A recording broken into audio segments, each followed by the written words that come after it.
Hey guys, I'm Alexis, I'm Asha. and we're your hosts. Every week, we're going to be bringing you a new episode where we interview staff, fellow students, discuss current events, our interests, and life at CSUF. This is the Honors Podcast.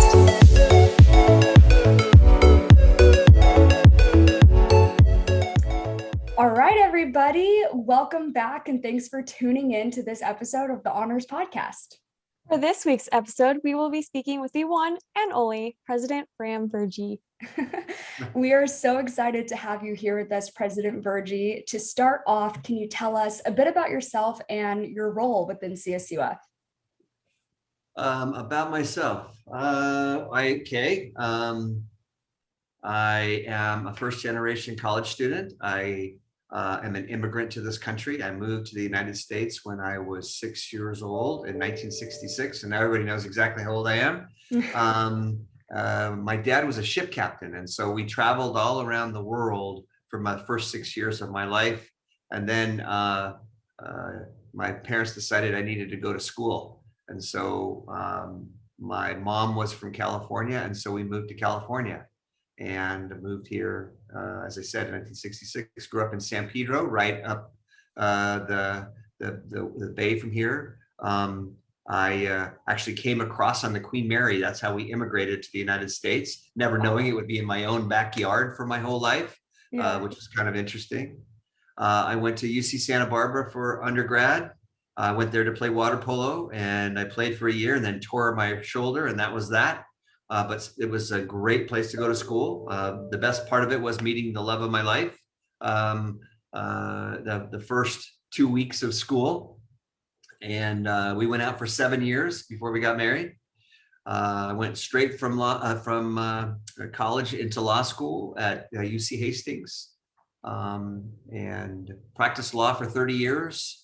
And then was retiring, and Julie and I have a nonprofit in Rwanda, and we were going to move to Rwanda. You can see my masks behind me. And I got waylaid. I got distracted by the chancellor to come to the CSU system and be the general counsel for all 23 campuses. And I told him, I don't want to do that. I'm done being a lawyer. I'm going to Rwanda. And he said, well, there's a lot of things you need to fix in California before you can go to Rwanda. We got to work on higher ed together. And he was convincing, and I came, and it was the best job I ever had. I loved it. And then I told him I'd do it for about 4 or 5 years, and I did. And then I found my successor and was ready to go off to Rwanda. And he said, great, but before you go to Rwanda, why don't you do this one thing, just this one little thing for me? How about going down to Cal State Fullerton and being the president? And I thought, oh my goodness gracious, nothing I'd ever dreamed I'd be able to do. I had been the lawyer for all the presidents, and so I knew what the job was like. And I'd always secretly said to myself, if I come back in another life, I want to come back as a university president. And I got to. And it is, I said, the job at the general counsel was the best job I ever had, because this isn't even a job. This is a calling. This is an identity. This is a mission. This is a vocation. And it is the best thing I've ever done in my life, for sure. What do you do as president? Boy, that's a good question. You think about this. We've got 41,500 students. So we're the biggest undergraduate university in California.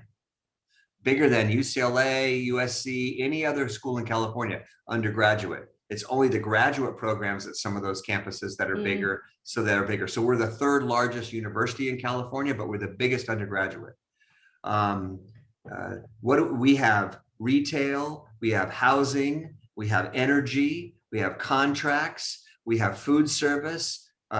We have everything a medium-sized city has. And then we're in the business of education after all that. Yeah. So it's a really broad palette. I think of it that way, almost like painting. All the different things I get to put my fingers in and pay attention to. Everything from what our majors are going to be, and how we're going to attract students and keep students and let them and help them succeed, to budget and finance and how are we going to pay for all this, to amazing sports teams and theater and incredible in research and inventions. I mean, the most amazing faculty. And I get to be a part, just a little part of all those things, and to be, sometimes I feel like the chief cheerleader. Sometimes I feel like the orchestra leader. Yeah. Sometimes I feel like I'm just I'm the number one best audience. But it's bringing it all together and making sure we're all moving in the same direction with the same set of goals, intentionally improving and making the university an amazing place for our amazing students. So that's what I do. That's awesome. Well, Out of yeah. everything that you said, the one thing I really didn't know was that you and Mrs. Virjee met at UC Santa Barbara. I never knew that. Yeah. So I've always just imagined you guys as one unit from the time you were like kids till now. It's so strange to even think of you guys as like separate at one point, but Well, I'll tell you both. First of all, she was an older woman. She was a junior and I was a freshman. wow. And I went to fraternity rush, and I decided to join a fraternity, and she was a little sister in that house. And so I met her the first 2 weeks of school, and we were friends for the first year or two. She went out with my roommate for a little bit, and then I stole her away. Oh my goodness. Oh, wow. She's amazing. We love her. She is the best. She is the best. Well, we're so lucky to have you here at Cal State Fullerton with us. And speaking of that, like, what do you enjoy the most about CSUF? Oh my gosh, I call them steeples of excellence, because that's what they are. You know, when you look out across the campus, you can see them all, the spires all poking out. So everything, there's so many things. First of all, it's all about the students. They are amazing. You are amazing students, and everything that we do with that focus of student success. But you know, I could choose anything. Our athletics, I was a former college athlete, and I love college athletics, and I love to go to all our games. Softball, our women are killing it this year in softball. The baseball, basketball, soccer, golf, you name it, volleyball, just track and field. And so we try to go to as many of those as we can. But I also love our performing arts. I mean, we have our orchestra, our choral groups, our jazz band, our Latin jazz band, our musicals that we put on. A couple of years ago, I had never been to a dance recital, and she took me for the first time to a dance recital. She's like pulling me along. No, I don't want to go. I don't want to go. Oh my God. It was incredible. When they were done, I said, could you just do that all again?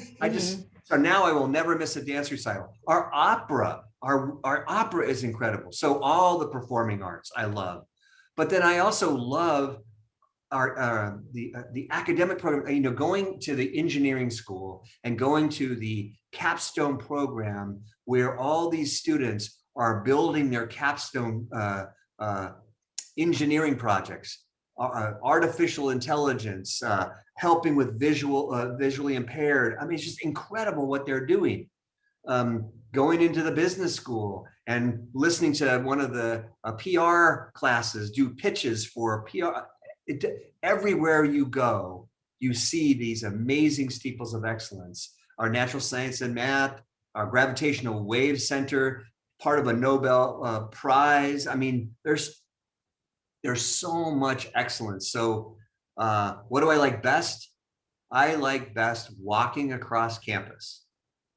That's my favorite thing. I get out of my office and I walk across campus. And if I'm supposed to be in a meeting, I try to give myself an hour before I get there, because I want to stop and talk to everybody, figure out what they're doing, find out what they like, make sure that we're what we can improve. I love seeing the campus look better so people feel more proud about their campus. I love hearing the stories of students who have overcome adversity. I mean, they make me bawl. But, you know, our Guardian Scholars, absolutely incredible. Our Project Rebound Scholars, of course, our President Scholars, our Honor Scholars, our all of them, to see the things that you do. The only reason I do this job, because I failed retirement. This is my second failed retirement, right? The only reason I do this job is I want the world to be a better place. Right. And what better way to make it a better place than prepare you to go do that? It's so funny you say that. You just answered our next question, which is, what did you enjoy most about being on campus? I think you're totally right. Like, just being there, seeing all of the students, being able to interact. And that's something about you that I don't know how many other university leaders do this, but you have always been a face on campus. You know what I mean? When you are walking around campus, you're the type of person where it's like students can come to you and just be like, hey, like, I'll see you, walking around campus and I'll just go up to you, give you a hug. Like, you Absolutely. make yourself very available to the students. And I think that that's incredibly rare. To supplement that question, since you did sort of go into that, what advice would you give to students right now that are struggling with distance learning? Well, the first thing I'd say is hold on, because we're coming back in the fall. Yeah. So, we will be back primarily in person in the fall. I know it's been hard, but also know you are going to look back on this and remember it as a time where you overcame and where you learned some skills that are going to differentiate you from any other generation of college students. So there's always a silver lining. There's always lemonade to be made. And I'm not making light of the pandemic for 1 second. It has been awful for me, awful for everyone, isolating. We've got issues of taking care of ourselves, not just physically, but mental health wise, etc. But think about something. Google and Amazon and Apple, and you name it, they are now telling their employees. I was just talking to my old law firm, and they're telling the lawyers, you don't have to come back to the office when all of this is over. In fact, we're thinking of downsizing the office and not having an office for everybody and sort of hoteling at the office. And you can work from home. You can work virtually. Now, when you then go out and apply for jobs, I can imagine you sitting in the interview and they're saying, well, we're kind of looking for self-starters, people that are self-motivated, people know how to work virtually. Are you sure you're able to do that? You're going to laugh. Say, yeah, I went to college that way. I know exactly how to do it. Yeah, that's so true. I never thought about that. It gives us a leg up. We've learned how to overcome that challenge. Yep. Yeah. And you'll be able to, I believe that will differentiate you from another candidate to be able to say that. Now, I'm not saying virtual learning is great or the end all be all. There are some components of it that we will keep, some good lessons learned. So office hours with faculty. Yeah. You don't have to line outside their office. You don't have to drive in. They don't have to drive in. You can meet virtually. Boy, that's really good. Telehealth for medical. Yeah. For mental health counseling, immediate access to things. Financial aid. We've made financial aid virtual. How good is that? You don't have to take a piece of paper and go from one office and get a signature and another office to get a signature. None of that anymore. We're going to keep all that. But you'll still come to the classroom for learning, hopefully a lot of the time. But you'll also, if you want to have virtual study groups, you certainly know how to do it now, don't you? Yeah, that's for sure. Yeah. So outside of your work at CSUF, what other areas of interest or hobbies do you have? Well, I would, besides Julie, my major passions in life and my kids are literature and dogs. I know that sounds lame, but it's true. I love to read, and I live nonfiction all day and have all my life as a lawyer and as a president. So I don't read a lot of nonfiction. I read a lot of fiction. I love to read fiction. So I'm always reading a novel, always. What's your favorite book, would you say? My favorite book is a book called Shantaram. Okay. And it is by Gregory David Roberts. And it is about 1,000 pages. But it is the best book I've ever read. And I can tell you, I've recommended this book to probably 1,000 people. Wow. And no one has ever come back and said, really? They've all come back and said, now that's one of my top books as well. It's an amazing book. Okay. So, and I also love dogs. You know, we have a Great Dane and a Saint Bernard, and we love big dogs, and they are my pals. I played water polo in college, and I've swam ever since. So I swim on a master swim team.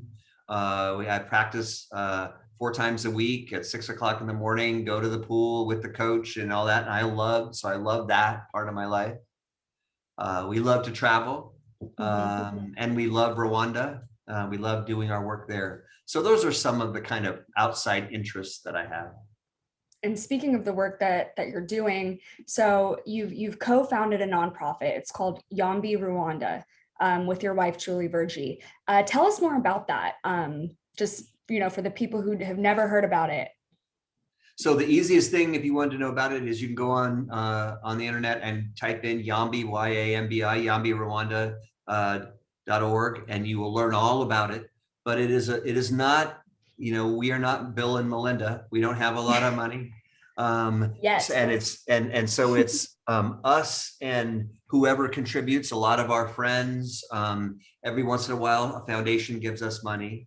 And our focus is helping Rwandans help themselves. So we try and find activities or organizations that need help rather than reinventing them. We built up in the mountains in a city called Musanze. Outside of Musanze, we built a library and a community center, and there's a preschool there. We have a deaf school, a school for the deaf. We have, because our students that come to the preschool, about 200 kids come to the preschool and about 100 to the deaf school. They're protein deficient, so we have a laying farm, and we give everybody an egg every day to eat. And the wonderful thing about this is when we started this, only the boys were coming to school, but when mom and dad found out, they got fed. Now they're sending the girls to school as well. Wow. So that's really good. Julie has her latest thing is feminine hygiene products for those young ladies, because they stay home 1 week a month. They don't come to school. Now they are coming to school all month. Yeah. We have a art program where we sponsor students for art in the slums of Kigali, the capital, and then we bring in people to feed them and doctors. We send high performing kids from very low income areas where there's extreme poverty to boarding school where they can thrive. We bring kids here to go to college and go back to serve their country. So those are the kinds of things that we have. Two women sewing cooperatives with Vycova financing, microfinancing for women who are head of households after the genocide that are taking care of their families. Wow. Yeah. So it's an amazing place. Wow. What inspired you to launch this project? Oh, well, Julie always went when Maria Shriver was First Lady of California. She had the California Women's Conference, and Julie always went to the California Women's Conference. And there was a breakout session, and it was Women in Crisis, and it was Kristen Smart's mom and a woman named Christina Rapati, who was a highway patrolman, LAPD officer who was shot and paralyzed, and this woman from Rwanda whose name is Immaculée Iligabizi, and she wrote a book called Left to Tell, which is an amazing book. Her story of, she was a college student, the same age as you guys, in the middle of the genocide, and every one of her family members was killed. Her parents were high school teachers, and they were both killed. All her brothers and sisters were killed, and she survived, and she wrote this story. And she gave her sort of her testimony, if you will, at this conference, and Julie was taken by it. And she came home and talked to me, and we really felt convicted. Like, we didn't know about the Rwandan genocide that had happened at that time, like 10 years before. We're like, where were we? How did this happen? How could we not know about it? So we began reading and studying about it.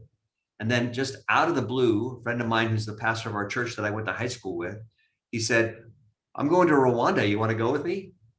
I'm like, yeah, sure. So we went. I fell in love. I came back and told Julie, let's move to Rwanda.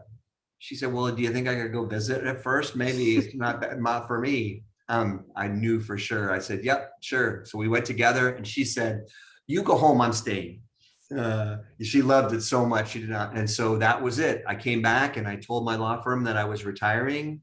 They told Julie, what does he want for his retirement gift? You know, a country club membership, a crystal bowl or something. And she said, he wants his own nonprofit. Oh, He wants you to organize it, make sure, do all the legal work for it, and then give us some seed money. And so all my partners gave us seed money, and that started Yambi. gosh, that is amazing. Honestly, heart of gold these people have. It's like just blows my mind. And a bit earlier, we were talking about the pandemic and how it's affected all of our lives and the way that we work. How has it impacted your work and your life?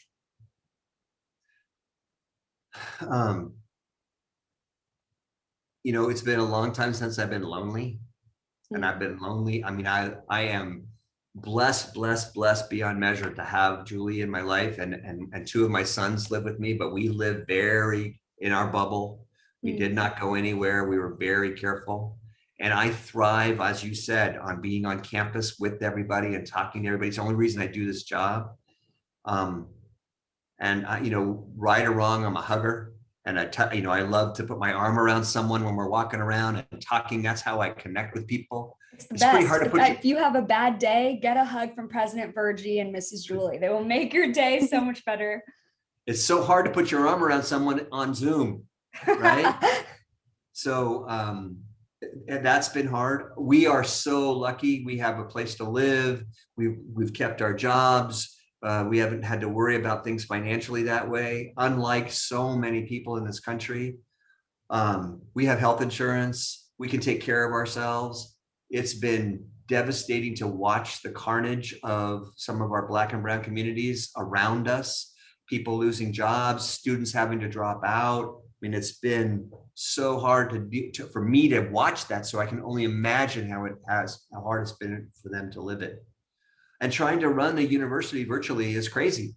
It's crazy. It's absolutely crazy, because we've tried to do everything virtually that we did in person, not just instruction, but mentoring, internships, academic counseling, health counseling, clubs, student body, government, athletics, everything. So my butt has gotten fatter and flatter. That's for sure. Sitting on it all the time as I sit in front of this screen. So those are some of the challenges for me. Again, you know, I'm way closer to my dogs than I used to be, right? Yeah. They're with me every moment of the day. But we've been blessed even during the course of the pandemic. So especially in comparison to so many other people. So I have nothing to complain about. So as we're nearing the end of this interview here, do you have any advice that you would like to give to students who may be listening to this? Well, I'll give the same advice I always give, and Asha's heard me say this before. Don't wait.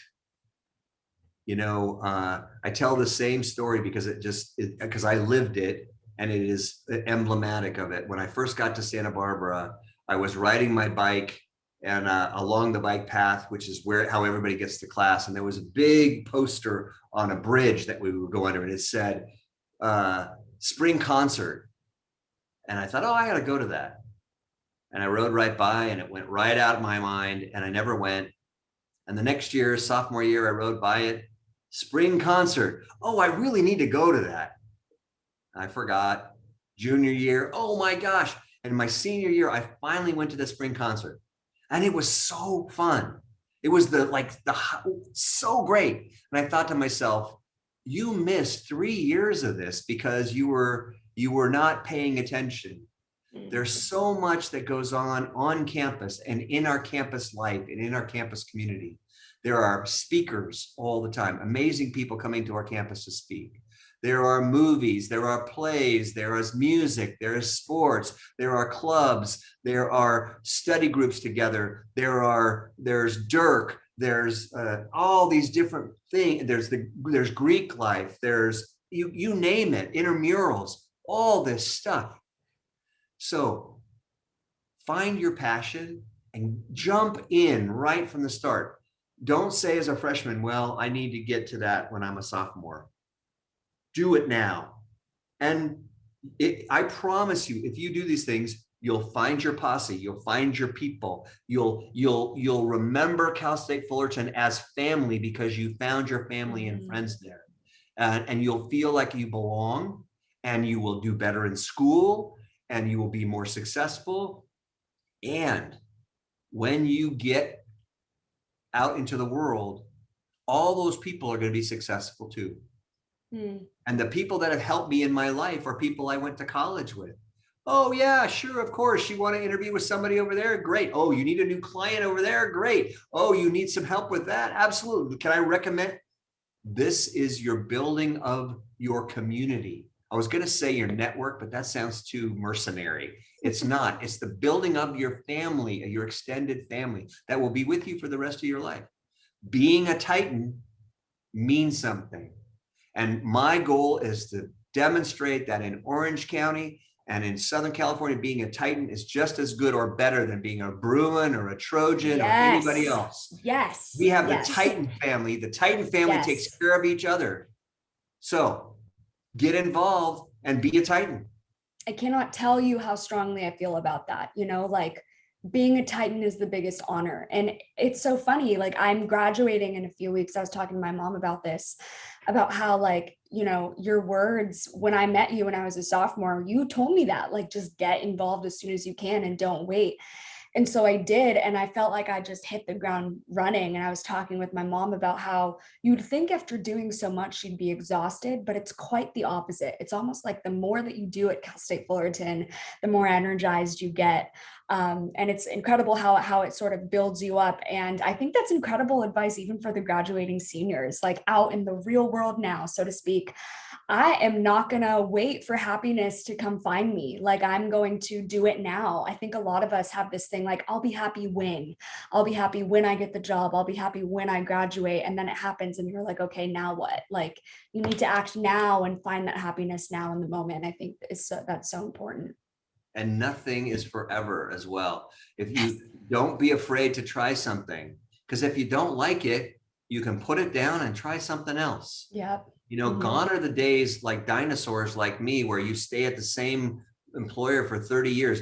Go try the job. And then if it looks good over there, go try that too. Enjoy your life. Find what gives you joy. And if it gives you joy, I promise you, it will also provide for you, fill your life, and create the opportunity for you to fill the lives of others, which is the most important thing. Oh, amazing. Amazing. And our last question to sort of close everything off is, what goals do you have for the future? You've done so much in the past, you're doing so much now. What's next for you? Well, I have lots of goals that relate directly to our campus. So we're trying to double our graduation rates by year 2025 for all kids who want to graduate in 4 years. If you're a first-time freshman, or 2 years, if you're a community college transfer, that we make sure you have the opportunity to do that. The courses are available, the financial aid is available. And we want to close all the equity gaps. So students from our underserved communities are graduating at the same rate as everybody else. I have a huge goal for me, for our campus. It is probably the most important thing for me, and that is to provide a welcoming, equitable, inclusive environment at Cal State Fullerton. I want everyone to feel like they belong, that they can thrive, that they can grow and develop on our campus. And I want them to have the skills and get the tools so that when they go into Orange County, when they go into California, they then replicate that in their communities, so that we are the change that we believe we need to have in this country, so that we root out systemic racism, anti-Blackness, institutional racism, and we make this world the beloved community that we all want it to be. That's a huge goal for me. I have a goal that we have a more equitable admissions program for our students, a more transparent financial system for our students to see. I have a goal that we get more money from the chancellor's office, more money from the state, so our students don't have to pay as much, or if they pay their tuition, they get more. So lots and lots of things related to creating the future of California. We have more than 300,000 alums at Cal State Fullerton. We graduate 12,000 kids a year. 80% of our graduates live within 50 miles of our campus. They are Orange County. Titans are everywhere. So we are taking over. And so if we graduate students that are prepared, not just for their first job or their second job, but to be community leaders, mayors, city council people, community organizers, sit on philanthropic boards, give back, pull people forward, we will build the kind of community that we dream of. That's my goal. That's my dream, is that we build an Orange County and a California and a nation that reflects what Cal State Fullerton is. Mm-hmm. That's wonderful. I'm looking forward to what the future holds at Cal State Fullerton. But I think that's all we have for today. Unless Asha or you have anything else you want to add. Well, the only thing I was to add is come home. Where, Asha, you're walking across the stage. We're having you and 2 people from your family, mom, dad, whoever's going to be walking across. They're going to be there in person. I'm there. If you don't, it's going to be the hardest thing in the world for me not to hug you that day. But I know. We're gonna celebrate our seniors. Can't wait for that. And for everyone else, come back home. We're coming back to campus. Let's fill that campus with energy and joy and interest and excitement. I tell people, they think I'm nuts, but I tell them I walk on campus and the buildings are groaning. They're saying, where is everyone? Come back. Let's fill that place. I can't wait. I'm going to see everybody on campus in the fall. Thank you. I can't wait either. Thank you so much for joining us. For everybody, watching, all previous and future episodes will be on YouTube, so check them out. Make sure that you follow us at hsac.csuf on Instagram and at CSUF Honors on Twitter for updates about the podcast. Thanks so much for tuning in, and we will see you next time. Bye.